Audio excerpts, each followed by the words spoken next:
Hi everyone, welcome to our modeling this morning. So this morning we are going to start modeling our phone stand. So it's a two-part phone stand.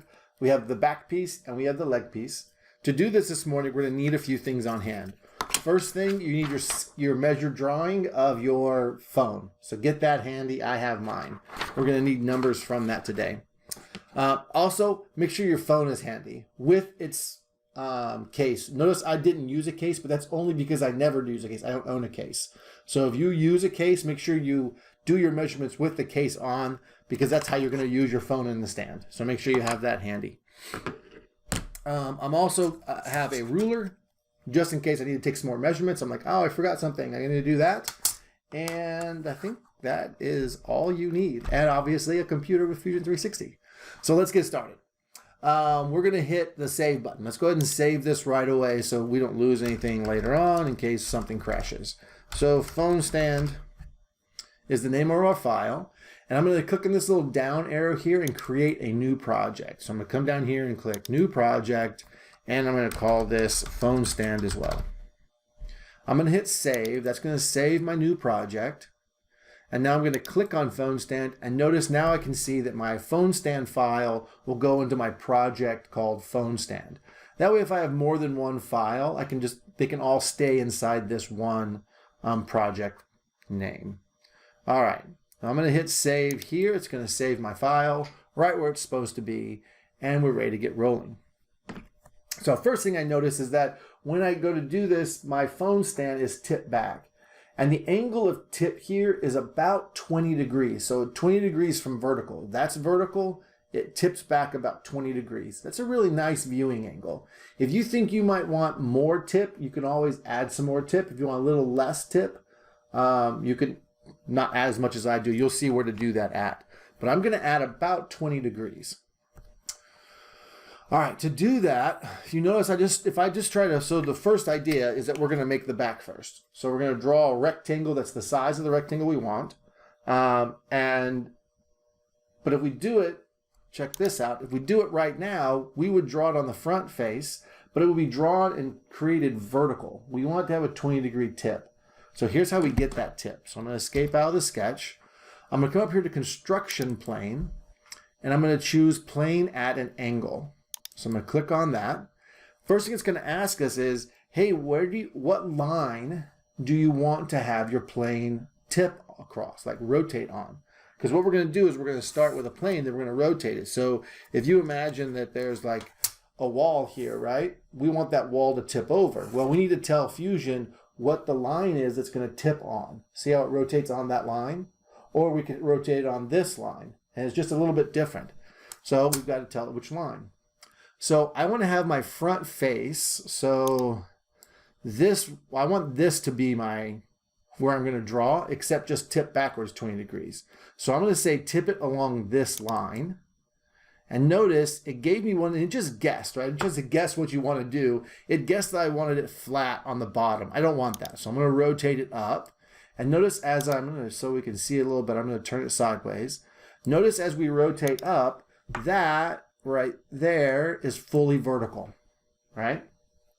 So that's the same as choosing that front face plane. But I want to keep going. I want to tip it 20 degrees backwards. So this direction would be 20 degrees tipped towards me, and that wouldn't be very good for my phone stand. So I'm going to tip it 20 degrees backwards. So that's 90 degrees. So that's vertical. That's 5-degree tip, 10-degree tip, 15-degree tip, 20-degree tip. Boom, right there. That's what I'm going to want. Now, just because it started at some weird place and it just guessed where I wanted to start, I get this negative 110-degree weirdness. But that's really just 20 degrees past 90. So don't let that number mess you up. Okay, I'm going to click OK. It just drew me a nice little slope there, so that's what I wanted. I'm going to click on my sketch, and I'm going to click on the face right there. Bam! All good. Now today we're going to learn how to use something called parameters. What parameters do is it allows us to define different dimensions in our model right up front, and then we use those dimensions throughout. I'll show you what that means. So here on the modify screen, we're going to come down here to change parameters. Now what that allows us to do is actually define things. Like, we're using real material here. So we can't just make it however thick we want. We need to model it based on what we have. And we need to model it on this thickness. So we can define what that thickness is. This thickness is 0.275 centimeters. So instead of typing that every time, I'll show you how to enter it once and have it just kind of move throughout your model. So I'm going to click on Change Parameters. I'm going to click on the plus next to User Parameter. And then I'm going to enter a name. And let's call this first one Thickness. We want to try and always use really descriptive names here so we can remember what they are. Now the value is 0.275. I got that by measuring it. Whoops. Let me go back in there. Well, I got that by measuring with a caliper very precisely the thickness of the material. And then here in the comments, I'm just going to write in here material thickness. There's no reason to have a comment other than if this isn't enough information, it just reminds me, oh, it's the thickness of the plywood. So maybe I'll even type here, no, I'm going to say material because I might use plastic. Who knows? So material thickness is my comment I'm going to add. And I'm going to add another one. So this is where I need to start making some decisions. Now, I want my phone stand to be able to fit behind my phone so I can drop it in my pocket without it, getting messed up. So I'm going to actually make it a little bit, right now it's a little bit too wide. So the one I'm going to make today is a little bit more narrow. My phone is 6.7 centimeters wide.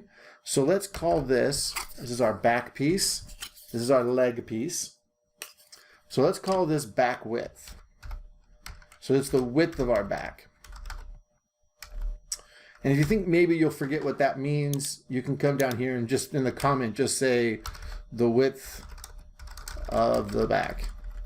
And you can't use spaces in the name, but you can use spaces down here in the comments. So the expression is the length of it. And my phone's 6.7, so I'm going to choose 6.5, a little bit more narrow. And I'm going to add another user parameter. And this time you might guess is the length of the back. Whoops, is the length of the back this way. So I'm going to call that back length. If you want to call yours something different, that's fine.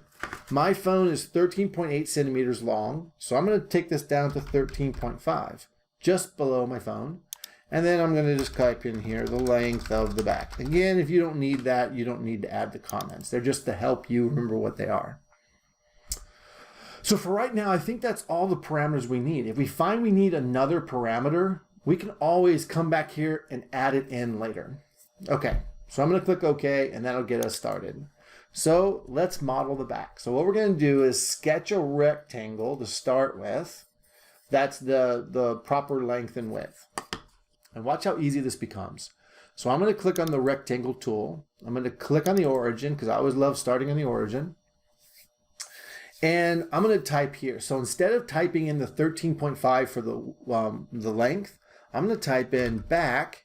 And notice it gives me the two different, so just even BAC, it gives me my two different things. And I want length to be this one. So I'm going to click on the length.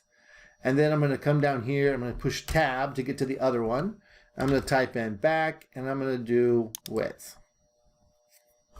Whoop, down below. I want it up there. Center it real quick. And then I'm just going to click to set the square. And notice that it has my measurements already built in for me. And it has this FX thing. All the FX tells you is that it's defined by those parameters that we did earlier. And now watch how cool this is.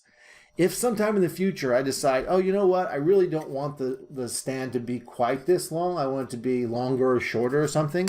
If I just come back up here to modify, change parameters, and I change this one to say, I don't know, 23 instead of 13, notice how right away it just updates the file. So it'll go through wherever you use the back length, it'll change that number and rebuild your model for you. So it's a really slick way of doing things without having to do a bunch of work to make changes. So I'm going to go back to that change parameters.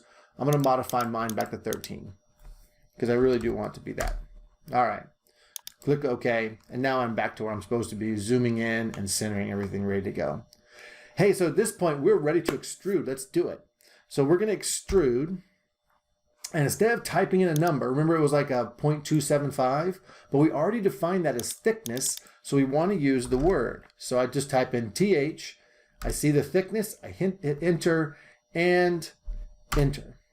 So now I've extruded it out, the right thickness, the right width, the right length, and everything is defined by those parameters instead of just me typing in numbers, which means when I change stuff, it'll be easier. Now I'm going to go back to the home view, right? And notice that my stand is tipped backwards because we created that sketch plane for it. All right, so that's good for now. So you've got parameters and you've got your back done. The next video will show you how to start building the leg out the back of it.